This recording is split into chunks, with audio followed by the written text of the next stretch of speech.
ಮಲೆನಾಡಿನ ಮಳೆಗೆ ಹೇಮಾವತಿ ನದಿ ಮೈದುಂಬಿ ಹರಿತಾ ಇದೆ. ಕೊಡಿಗೆಯಲ್ಲಿ ಇರುವಂತಹ ತ್ರಿವೇಣಿ ಸಂಗಮದಲ್ಲಿ ಸಿಕ್ಕಾಪಟ್ಟೆ ನೀರು ಕಂಡು ಬರ್ತಾ ಇದೆ. ಈಗ ಹೇಮಾವತಿ ನದಿ ಹರಿತಾ ಇರೋದ್ರಿಂದ ತ್ರಿವೇಣಿ ಸಂಗಮದಲ್ಲಿ ಈಗ ಭರಪೂರ ನೀರು ಕಂಡು ಬರ್ತಾ ಇರುವಂಥದ್ದು. ಚಿಕ್ಕಮಗಳೂರಿನ ಮೂಡಿಗೆರೆ ತಾಲೂಕಿನ ಕೂಡಿಗೆ ಗ್ರಾಮ ಇದು. ಹೇಮಾವತಿ, ಜಪಾವತಿ ಹಾಗೆ ಗುಪ್ತಗಾಮಿನಿಯ ಸಂಗಮ ಆಗುವಂತಹ ತ್ರಿವೇಣಿ ಸಂಗಮ ಕ್ಷೇತ್ರ. ಮುಂಗಾರು ತಡವಾಗಿ ಬಂದರೂ ಕೂಡ ಭಾರೀ ಮಳೆಯಿಂದಾಗಿ ನದಿಗಳು ಮೈದುಂಬಿ ಹರಿತಾ ಇವೆ. ಮಳೆ ಹೀಗೆ ಮುಂದುವರೆದರೆ ನೀರಿನ ಮಟ್ಟ ಏರಿಕೆಯಾಗುವ ನಿರೀಕ್ಷೆಗಳು ಕೂಡ ಅಲ್ಲಿನ ಜನರಲ್ಲಿ ಇರುವಂಥದ್ದು.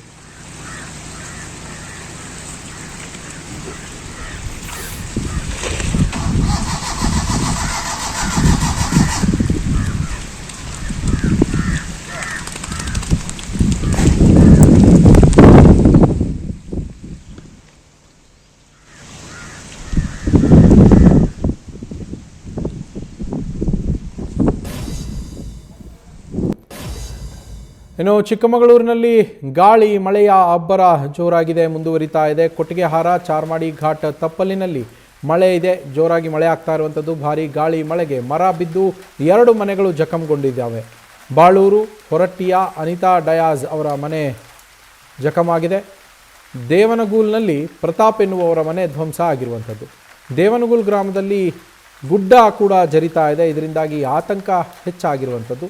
ದೃಶ್ಯಗಳನ್ನು ಕೂಡ ಗಮನಿಸ್ತಾ ಇದ್ದೀರಾ. 2 ಮನೆಗಳು ಅಲ್ಲಿ ನಾಶ ಆಗಿರುವಂಥದ್ದು. ಚಿಕ್ಕಮಗಳೂರಿನಲ್ಲಿ ಆಗ್ತಾ ಇರುವಂತಹ ಮಳೆಯ ಪ್ರಭಾವ ಇದು. ಭಾರೀ ಗಾಳಿ ಮಳೆಗೆ ಮರಗಳು ಬಿದ್ದಿದ್ದಾವೆ. ಮರಗಳು ಬಿದ್ದಿರೋದ್ರಿಂದ ಸಮಸ್ಯೆ ಉಂಟಾಗಿದೆ. ಮನೆಗಳ ಮೇಲೆ ಮರ ಬಿದ್ದು ಮನೆಗಳಿಗೆ ಹಾನಿಯಾಗಿರುವಂಥದ್ದು. ಬಾಳೂರು ಹೊರಟ್ಟಿ ಗ್ರಾಮದಲ್ಲಿ ಅನಿತಾ ಡಯಾಜ್ ಎನ್ನುವವರ ಮನೆ ಜಖಮಾಗಿದ್ದರೆ, ದೇವನಗೂಲ್ ಎಂಬುವ ಗ್ರಾಮದಲ್ಲಿ ಪ್ರತಾಪ್ ಅನ್ನೋರ ಮನೆ ಧ್ವಂಸ ಆಗಿದೆ.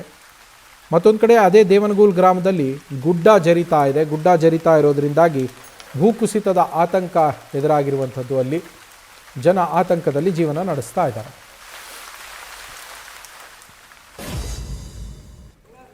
ಇನ್ನು ಮಹಾರಾಷ್ಟ್ರದಲ್ಲಿ ಆಗ್ತಾ ಇರುವಂತಹ ಮಹಾಮಳೆಗೆ ಕೃಷ್ಣಾ ಮತ್ತು ಘಟಪ್ರಭಾ ನದಿಯ ಹರಿವು ಹೆಚ್ಚಳ ಆಗ್ತಾ ಇದೆ. ಮಹಾರಾಷ್ಟ್ರದ ಜಲಾನಯನ ಪ್ರದೇಶದಲ್ಲಿ ಭಾರೀ ಮಳೆ ಆಗ್ತಾ ಇರುವಂಥದ್ದು. ರಾಜಾಪುರ ಡ್ಯಾಮ್ನಿಂದ ಕೃಷ್ಣಾ ನದಿಗೆ 98,000 ಕ್ಯೂಸೆಕ್ ನೀರನ್ನು ಹರಿಬಿಡಲಾಗ್ತಾ ಇದೆ. ಹಿಪ್ಪರಿಗಿ ಡ್ಯಾಮ್ನಿಂದ 96,000 ಕ್ಯೂಸೆಕ್ ಹೊರಹರಿವಿದೆ. ಬಾಗಲಕೋಟೆ ಜಿಲ್ಲೆಯಲ್ಲಿ ಕೃಷ್ಣಾ ಮತ್ತು ಘಟಪ್ರಭಾದ ಹರಿವು ಹೆಚ್ಚಳ ಆಗಿರುವಂಥದ್ದು. ಘಟಪ್ರಭಾ ನದಿಗೆ ಹರಿದು ಬರ್ತಾ ಇರುವಂಥದ್ದು 21,000 ಕ್ಯೂಸೆಕ್ನಷ್ಟು ನೀರು. 2 ದಿನಗಳಲ್ಲಿ ನದಿಗಳೆರಡೂ ಮೈದುಂಬಿ ಹರಿಯೋದಕ್ಕೆ ಶುರು ಮಾಡಿದ್ದಾವೆ. ಕೂಡಲ ಸಂಗಮದಲ್ಲೂ ಕೂಡ ನೀರಿನ ಪ್ರಮಾಣ ಹೆಚ್ಚಳವಾಗಿರುವಂಥದ್ದು.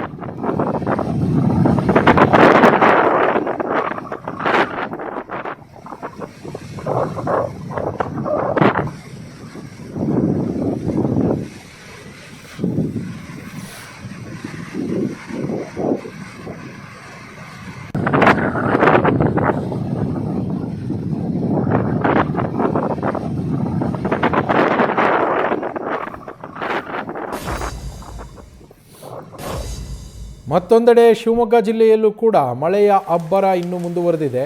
ಮಳೆಯಿಂದ ಅವಾಂತರಗಳು ಕೂಡ ಸೃಷ್ಟಿಯಾಗ್ತಾ ಇದೆ. ಸಾಗರದಲ್ಲಿ ಮಳೆಗೆ ಮನೆಯ ಮೇಲ್ಛಾವಣಿ ಕುಸಿತಗೊಂಡಿರುವಂಥದ್ದು. ಸಾಗರದ SN ನಗರದ ಮೊದಲ ಕ್ರಾಸ್ನಲ್ಲಿ ಈ ಘಟನೆ ನಡೆದಿದೆ. ಮಂಜುನಾಥ್ ಎನ್ನುವವರ ಮನೆಯ ಮೇಲ್ಛಾವಣಿ ಕುಸಿತಗೊಂಡಿರುವಂಥದ್ದು. ಕುಸಿಯೋ ಸೂಚನೆ ಅವರಿಗೆ ಮೊದಲೇ ಸಿಗ್ತಾ ಇದ್ದಂತೆಯೇ ತಕ್ಷಣಕ್ಕೆ ಹೊರಗಡೆಗೆ ಓಡಿ ಬಂದಿದ್ದಾರೆ ಕುಟುಂಬಸ್ಥರು. ಕೂದಲೆಳೆಯ ಅಂತರದಿಂದ ಅವರು ಪಾರಾಗಿರುವಂಥದ್ದು ಕುಟುಂಬಸ್ಥರೆಲ್ಲರೂ. ಅವರು ಓಡಿ ಬರ್ತಾ ಇದ್ದಂತೆಯೇ ಮನೆಯ ಮೇಲ್ಛಾವಣಿ ಕುಸಿದಿದೆ. ಅದು ಕುಸಿಯುವ ಸಂದರ್ಭದಲ್ಲಿ ಆ ಶಬ್ದವನ್ನು ಕೇಳಿ ಭಯ ಬಿದ್ದು ಓಡಿ ಬಂದಿದ್ದಾರೆ. ಆಟೋ ಓಡಿಸಿಕೊಂಡು ಜೀವನವನ್ನು ನಡೆಸ್ತಾ ಇರುವಂಥದ್ದು ಮಂಜುನಾಥ್ ಮತ್ತು ಅವರ ಕುಟುಂಬಸ್ಥರು. ಮನೆಗೆ ದಾಖಲೆ ಮಾಡಿಕೊಡುವಂತೆ ಈಗ DC ಅವರ ಆದೇಶ ಇದೆ. ಆದರೂ ಕೂಡ ನಿವೇಶನಕ್ಕೆ ನಗರಸಭೆಯವರು ದಾಖಲೆಯನ್ನೇ ಮಾಡಿಕೊಟ್ಟಿಲ್ವಂತೆ. ಹೀಗಾಗಿ ಮನೆ ನಿರ್ಮಿಸಿಕೊಳ್ಳೋದಕ್ಕೆ ಆಗದೆ ಅವರು ಪರದಾಟವನ್ನು ಮಾಡ್ತಾ ಇರುವಂಥದ್ದು. ಶಾಸಕರು, ನಗರಸಭೆ ಅಧಿಕಾರಿಗಳು ಕಷ್ಟಕ್ಕೆ ಸ್ಪಂದಿಸಬೇಕು ಅಂತ ಕುಟುಂಬ ಮನವಿ ಮಾಡಿದೆ.